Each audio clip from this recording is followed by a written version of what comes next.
Alam nyo ba yung sport na arnis? Yung meron kang hawak na stick tas mag-uunahan kayo kung sino ang unang makakatama? Base sa research ko, ito pala yung National Martial Arts ng Pilipinas. Tara mag-arnis, at pagkatapos mag-arnis, kain muna tayo pares. Kaya tara, samahan nyo ako. Bali, another requirement pala to sa school namin. Pero syempre pag gagawa ng schoolworks, dapat merong kapalit at reward.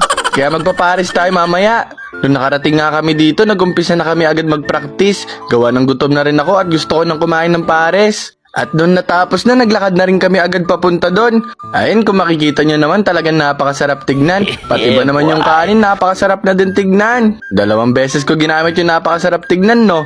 Siyempre, napakasarap talaga. Hindi lang tignan, sa pagkain na din. Bali, nilagyan ko na ng bawang at kung ano man tong green na to. Kalamansi na rin at patis, tas paminta. Kaya tara, sibugan na naman. Anli sabaw nga pala yung pares dito, kaya hinalo-halo ko muna.